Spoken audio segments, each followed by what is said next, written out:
Yeah, so there was a call for service in our 93 area, and it turned into a situation where they were asking for more officers. So I drove up north from where I usually work to go assist.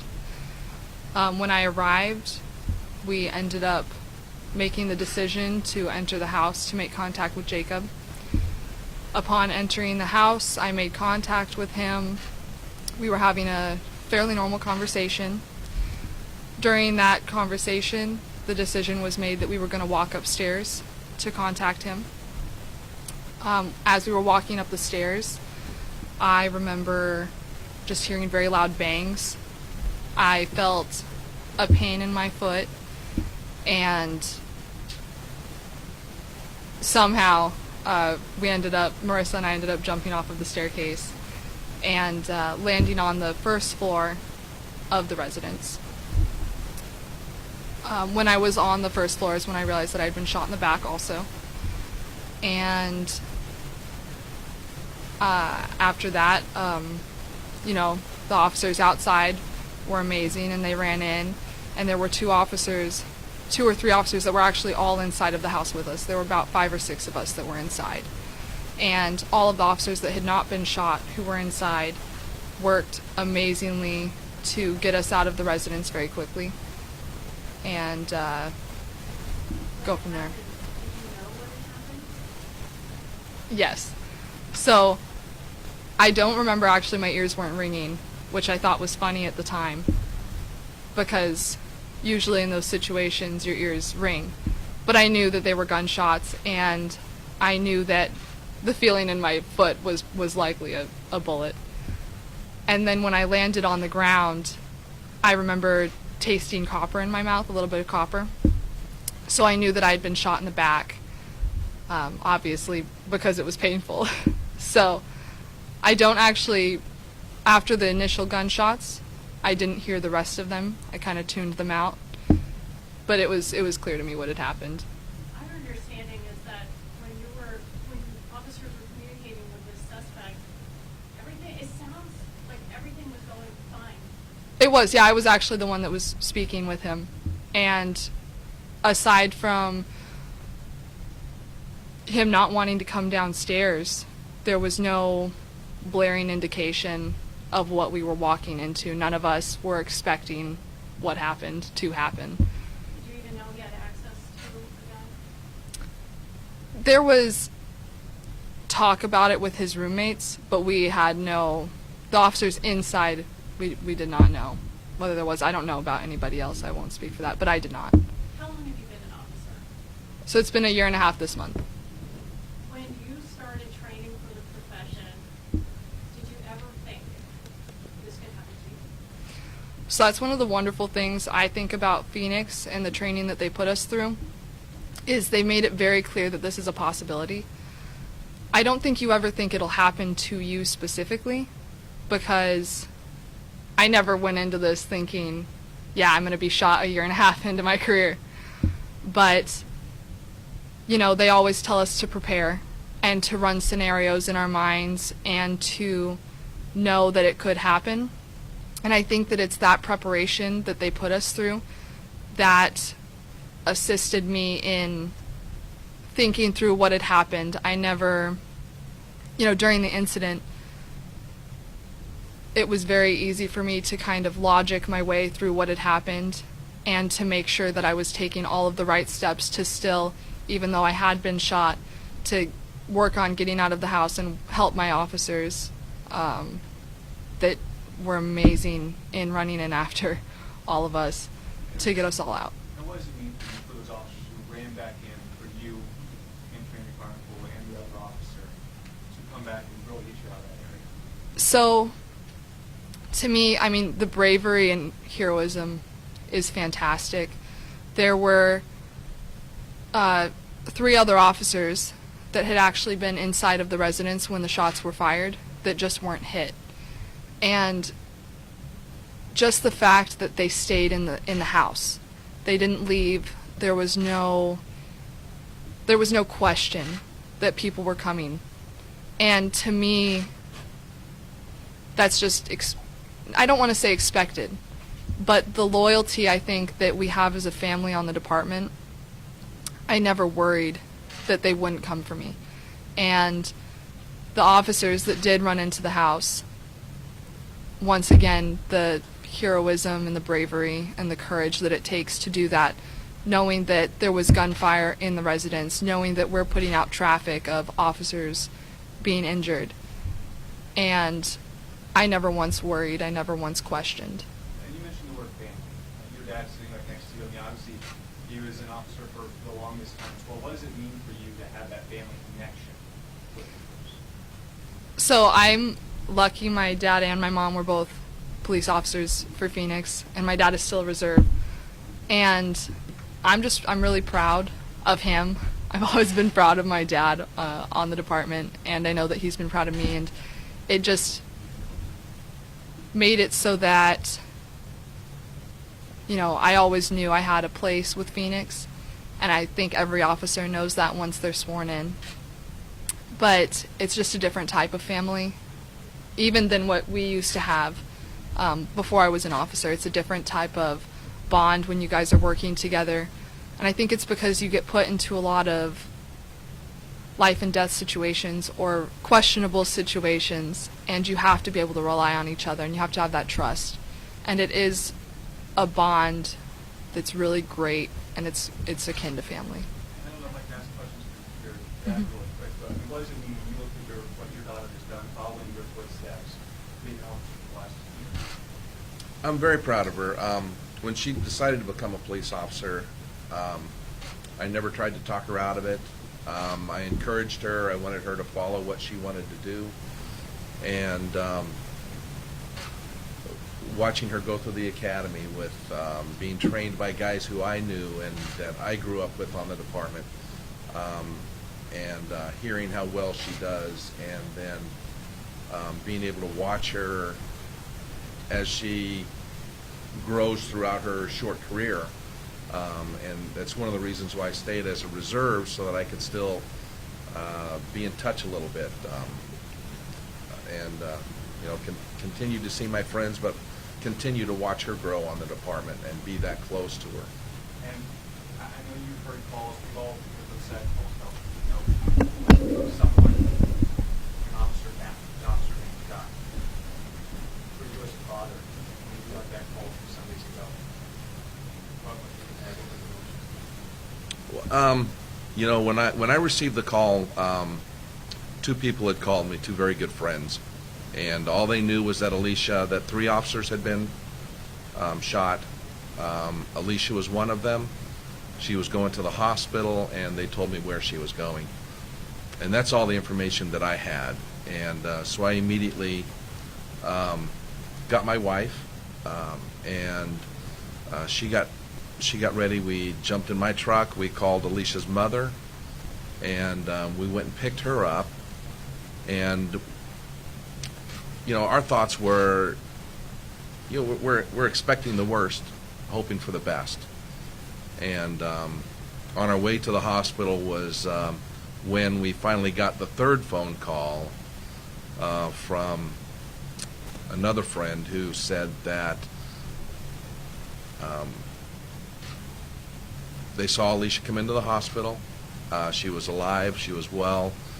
She winked and gave a thumbs up to a friend of mine, and I knew at that point that she was at least physically going to be okay. How did you feel when you heard that she was going to be okay, that she was being herself, showing a thumbs up? I couldn't have been happier. It's one of those things where you're praying for the best, you're hoping for the best, and still be sad for a very good friend who did not make it. And it's one of those strange relationships between being so happy and so sad and so grateful that Alicia was going to recover. Talk to us a little bit about, we see you guys on the field every day, but this is a profession that every day you go and work, but you never know if you're going to come back. And as you're saying, you're happy that your daughter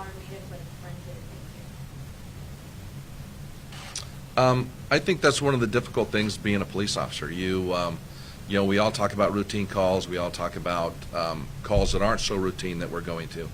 And a lot of times it's those routine calls that get us.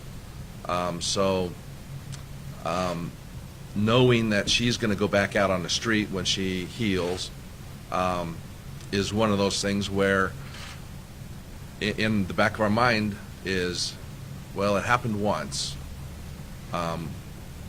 It shouldn't happen again, but will it?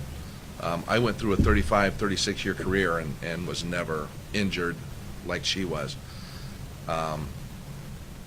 So I was able to say she had a pretty good chance of not being injured also. I can't say that anymore. Officer Beer, you talked about the officers who rushed to your aid. Who was the first officer to take your aid, and what did they say to you? So, I don't remember exactly who got all of us out. I know that Sergeant Lambert assisted in getting Marissa out. And where I had landed was kind of in the kitchen, so it was a little bit out of most of the officers' view.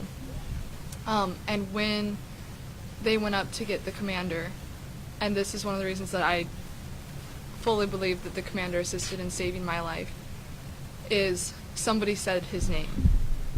And to me, that broke me out of the I've been shot, and it moved it to other people have also been shot.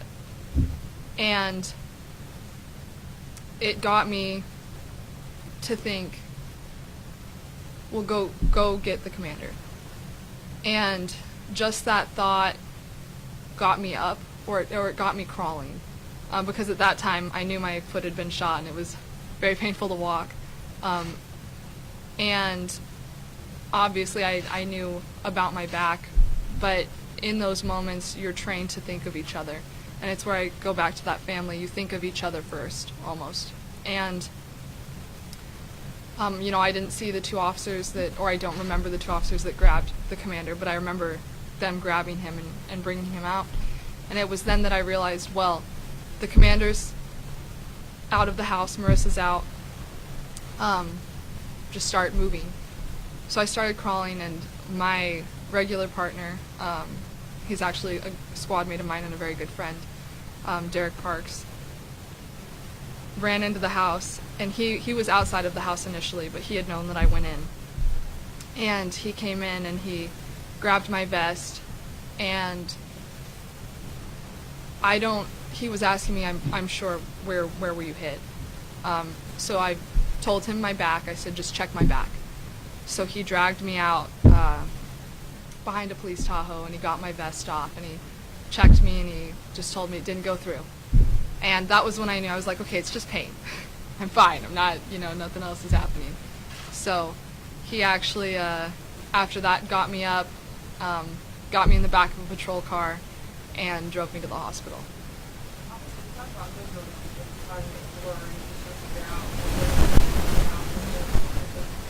Then you go to the hospital, and I'm sure you start hearing more about your other officers shot and commander. Can you talk through what that was like and sort of what you started thinking about and what you started learning about? So I'd known a lot about kind of what had happened, because I was very unfortunately lucid during the incident. It was a lot of pain. I kept asking myself, like, when am I going to pass out? Isn't that supposed to happen? But, I didn't have many questions when I'd gone to the hospital. I was mainly just trying to stay calm and not have any freakouts. But I think that once I got to the hospital, obviously that action part leaves. A lot of the beginning, you don't have time to process your emotions. It's really fast, and it's very,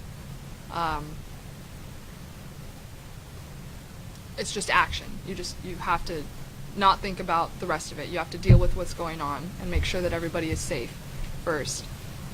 So once I got to the hospital, it was definitely, a lot of grief, a lot of shock. But my commander was there for me, and the support at the hospital was very helpful. I had friends coming that had heard over the radio that were at work that night, and it was a lot of grief, it was a lot of sadness, but it was also a lot of support, and I was very grateful to be alive, and I was very grateful for all of the people that had come in, and so it was a large mixture of emotions. What's been your response to the community outpouring? There's been a lot of support for your department and you especially, and your fellow officers who are involved that night. What has that meant to you? It's meant the world. It's been a lot of... So I actually went to the neighborhood where, of course, they've been putting up, flags are lining the streets, and there are blue ribbons on the light poles, and chalk on the ground, and blue flags are hanging up, and they've put up, little memorials for Commander Carnicle, and it's just, it's very emotional for me, but it's also, I'm just so grateful for it. It's been a lot of support, and it's just a good reminder that, we are supported and we are helping our community, and that our community appreciates us, and you always know that, but to see the amount of support and outreach that we've been given, it's beautiful. What's your message to younger officers, not only in the unit, but the state or the nation? It doesn't have to be female officers, but just younger officers in general. Going forward, what would you say? Oh gosh, that's so hard, because I feel like I am a younger officer. I feel like it's my peers. You're a leader. But just that, we're here to serve our community, and we've got a long career ahead of us, and everybody always tells me that it's a marathon, not a sprint. And sometimes I have to remind myself of that, because I've been so ready to go back to work, and I've always jumped the gun a little bit, just with everything in my life, and just to remind us that why we're here, and to always remember why we started in the first place, why we wanted to be police officers, and that fear has its time and it has its place, but that our courage and everything is why we're police officers. Touched on this a little bit, but who was or who is Commander Carnicle? So as a patrol officer, and with Commander being Car 4, he usually only comes out on the big scenes. So I unfortunately never got to know him personally, but he was a good man. He always made me smile, and it was an honor to follow him. It was an honor to be one of his officers. I would have followed him anywhere. He deserved that, and I still would. So, to me, it's just all the respect in the world. What do you mean that So, I know she joked about me being a leader, but the commander, he was the first one up the stairs. He believed in being there for his officers and being a part of it. And it meant a lot. So. What's your path towards The department has been fantastic in giving me all of the resources and help that I would have needed. My lungs are bruised, which will take a little bit to recover from, and then my toe was broken, and the bullet my toe caught it, so I'll probably lose my nail, but cheaper pedicures, I'm sure, stuff like that, who knows. But as soon as my toe is broken and my lungs are healthy, I hope to be returning to work. And Do you have any idea how long it's I have no idea. Yeah, at least a month. So What do you think that first week good. I miss work a lot. I can't wait to go back. I love my job. And to me, this is just hopefully a time that I can just improve myself as an officer and improve myself in a patrol capacity so that when I go back, I am ready to just go back. I'm hoping that this won't impact. If anything, I want this to make me better than I was before. You see for them to that one foot back or after everything is scheduled, what goes through your mind right now? I have a lot of pride for her, and her two moms and I have talked to her in depth about this and some of our fears and some of the things that we think about when she goes back to work.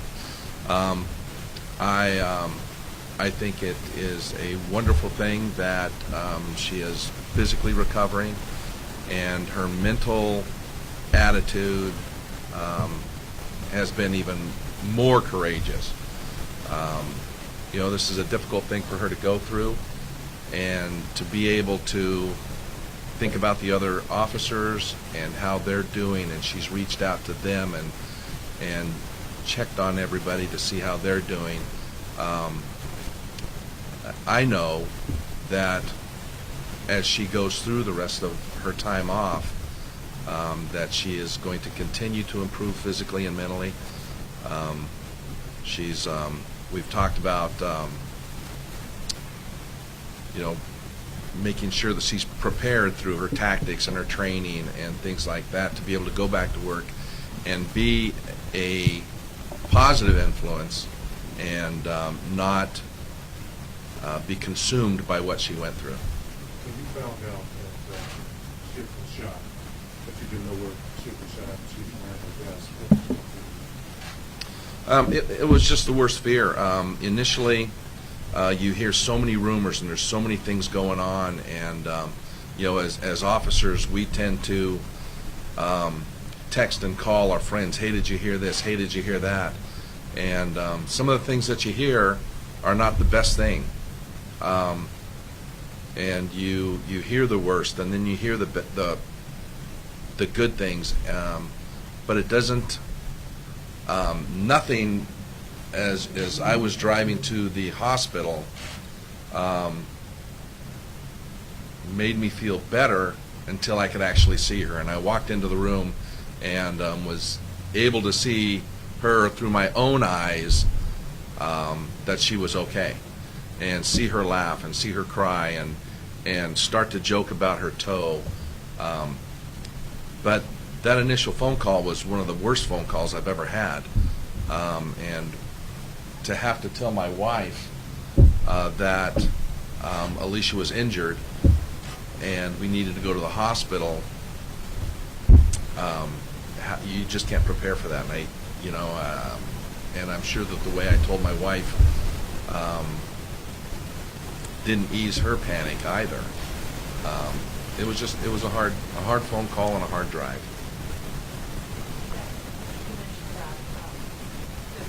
You mentioned that the joy of knowing she was okay, the pain of knowing and her time. So, do you tell me a little bit more about your relationship with her? How long you've known her? What doing it means to you? I would consider Commander Carnicle to be a work friend. We didn't socialize off duty. I came on probably several years before he did, and so we had worked around each other in various capacities. I had never worked for him or had been on the same squad as Greg, but even in passing on the police department and seeing people over the years at certain times, Alicia mentioned that there's just there's a common thread, and so you can become friends very quickly, even though you don't have the closest relationship. And so that's how I knew the commander. And again, it's so hard to be devastated on one end of your emotion and happy on the other end. So that was very tough. Tough for me to reconcile how I can be happy and devastated at the same time. Sir, can you get your name again, please? My name is Paul Hubert, Hubert. How many years were you before you were reserved? I did 35 years as a career officer, and it was funny because when I retired at the end of November of 2018, and Alicia graduated from the academy 2 weeks before I retired. So, officially, before I went into the reserves, we were on the department for about 2 weeks together.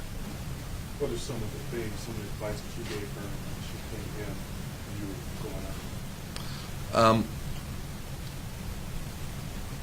Listen to those guys who are training you. That's one of the biggest things that we go through on this department is our training, and not only tactics and how to do things, but that mental aspect. If your attitude mentally isn't on the ball out there, it can destroy you. So my biggest talks to her were about listening to those folks who are training you to stay alive, your tactics, your defense tactics, your everything that you do out there to keep you safe.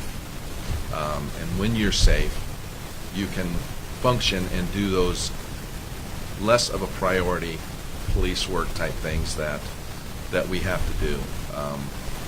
You got to be safe, you got to get to the call, and then once you're there, you can take care of the call and you can take care of the community.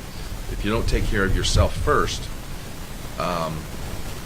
it's very hard to take care of everybody else. So that was one of the biggest things that we had talked about, were how to stay safe and how to protect yourself, your partners, and the rest of the community.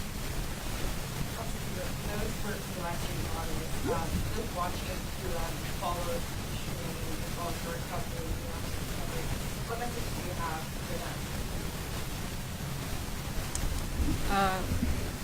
them? So it's kind of, it's amazing. It's also strange because obviously I never thought that I'd be in this type of a position where this many people, of course you always know that you care about the society as a whole, but this many people care about, what's happening to me. So just, I guess, thank you for your support, and thank you for caring about me and for wishing me prayers and wishing my best for my recovery. And I know that Marissa and I both appreciate it, and we love seeing it. And he's talked about mentality and going in with the right mentality. I've never seen an officer more happier with his career and his job than my dad was. He was always happy to go to work. He was always proud of what he did. And I think that he passed that on to me. And I think that the community is a lot of that. It's a lot of what keeps us reminded about who we're serving, why we're serving. So to see it come back is awesome.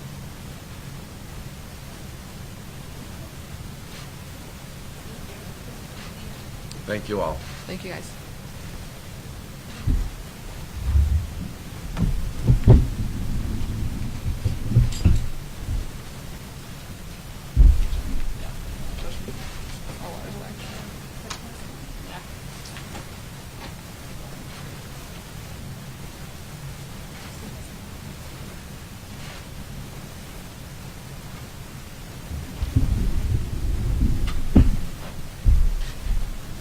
You guys have any questions for me?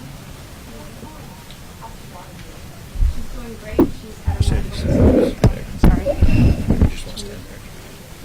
I can have You can have a seat if you want, or stand there.